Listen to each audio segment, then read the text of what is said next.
Today I've got a new one from Sencut to take a look at. It's called the Aetheris.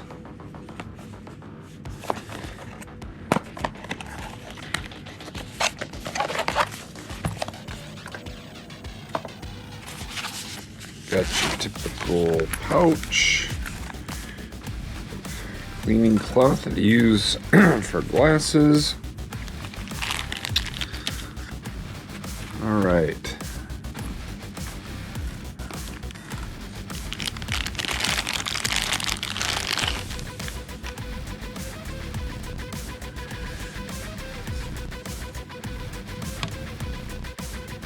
This particular one I got with the ivory G10 handle.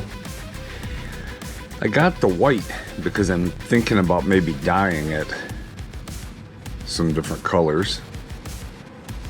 So we have a flipper knife, right or left hand carry, tip up only.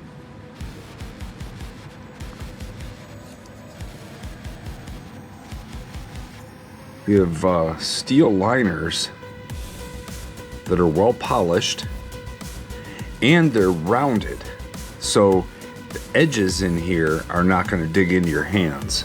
I like that a lot.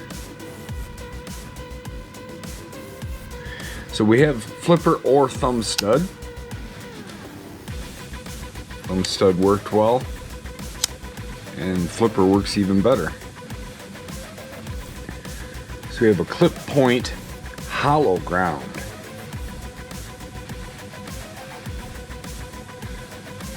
Feels like a very, very thin edge.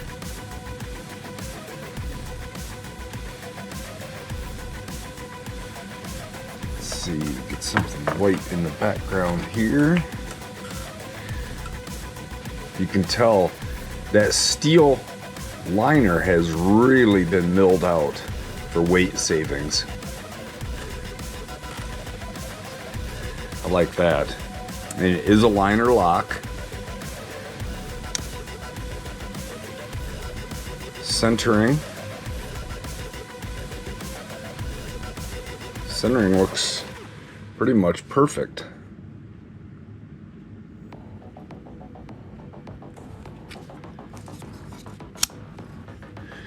There's some jimping up on the spine by the thumb ramp that feels pretty decent. It's not super aggressive. It's enough to give you a little extra traction though. All in all, the handle is really comfortable. I like how this is scooped away for your forefinger. And you can see access to the lock bar. Access to the lock bar is nice and easy. You can get to it with no problem at all. They cut this down low and left that ridged part of the lock bar up just a little bit so that we can disengage the blade. Nice deep carry pocket clip, smooth. Got a little bit of a bill on it there. It should glide right over a pocket. Nice and easy. Lanyard hole if you do that kind of thing.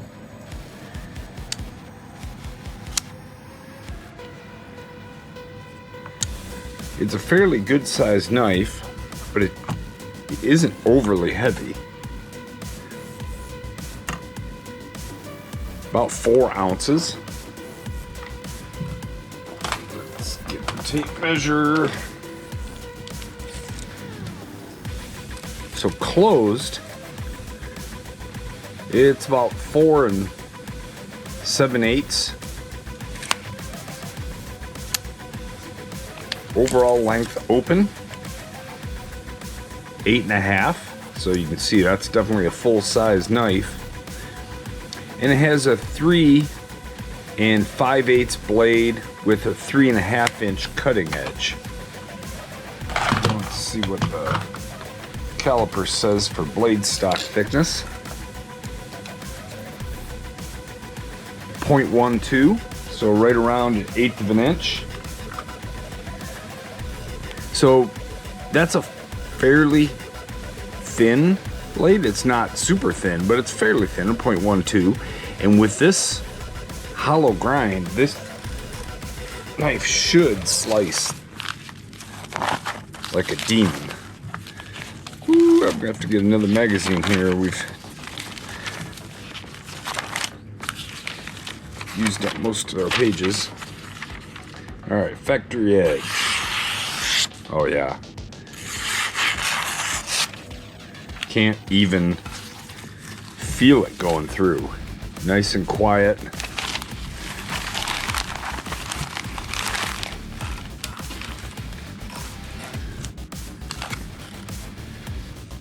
Very, very sharp.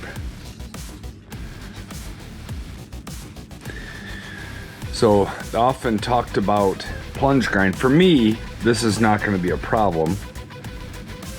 Some people may not like the plunge grind, but for me, I'm not worried about it a bit.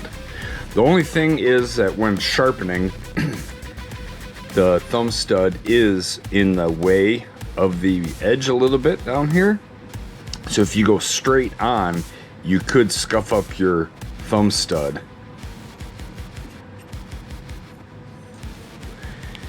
It's a 9CR18 MOV blade, so nothing too amazing, but it'll get the job done. With this kind of edge geometry, it's definitely going to cut for a while before you have to touch it up, and then it's going to be very easy to touch up.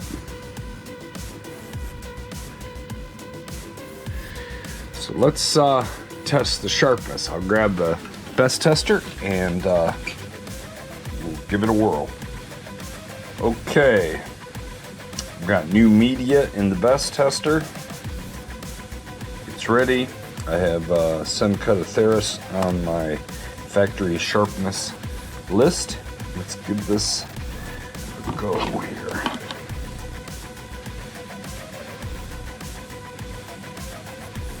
I'm hoping for something really good with this edge geometry. Nice and slow. Oh yeah, a 119. So that is a very good result when compared to other factory edges that I've tested. Let's see, my Microtech MSI was a 111. I had a Demco kitchen knife at 89. My Spyderco Sage 6 was at 99. Vosti Porcupine 122. So you can see that that 119 is in really good company. And who knows, once I strop it, if it'll get even better.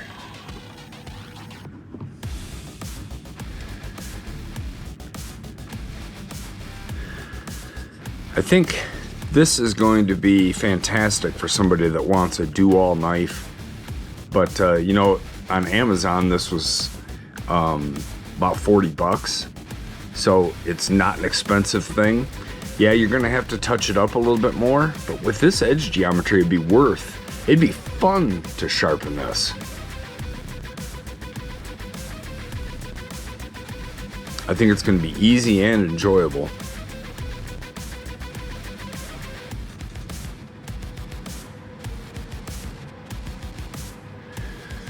So let's see how hard this 9CR blade is. We'll go over to my Rockwell tester and give it a poke. All right. This has a nice flat spot on the spine of the blade, and that's where we're going to poke it at.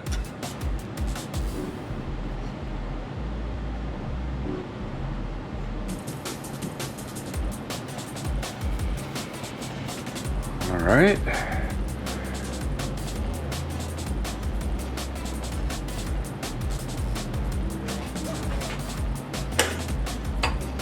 Run number 1.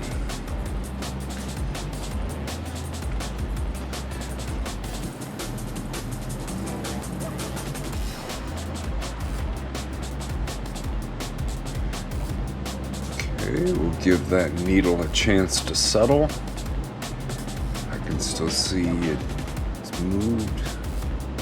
All right, it's not moving anymore.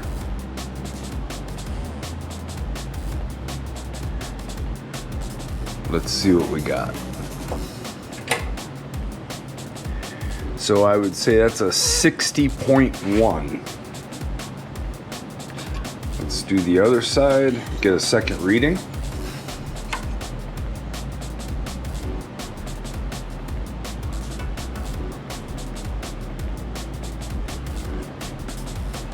All right, here we go.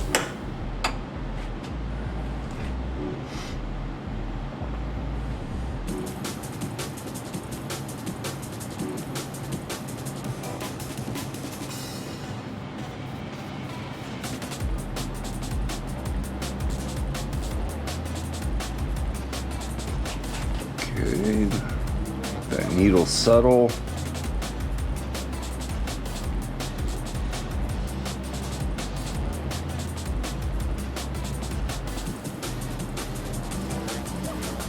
All right, it's stopped. Let's see. And that's dead on 60. So 2 real good tests. I'm just gonna call it 60 HRC. So let's head back to the tabletop. So it certainly seems that Sencut did a really good job with the heat treat on this 9CR blade. And 9CR is not any spectacular steel, but it has a good hardness. So the heat treat is probably pretty good on it. And you know, an inexpensive steel with a good heat treat is gonna be worth more than an expensive steel with a poor heat treat. So I think all in all, that's going to make for a really good knife. I think it's going to hold an edge pretty good because of the hardness and the edge geometry. It's a comfortable handle. The G10 is not contoured, but it does have bevels on the edges. And then, like I said before, the liner is crowned all the way around and polished smooth. So when you squeeze this in your hand, there's no hot spots. I like that. It does have a pretty good choil here. I wouldn't choke up on it, but all in all, I think it's a great knife and well worth 40 bucks. I'll post a link to it in the description if you're interested. I don't get anything out of the link. I'm just posting the link in case you want. There's a couple other versions, one with green and one with black handles. Both of those have a black coated blade. So with the black coating, I can't guarantee that they're going to be at 60. That might cost them a point on Rockwell, but even at 59, this would still be a very usable and good knife. Thanks for watching, everybody. I appreciate it, and I'll see you at the next one.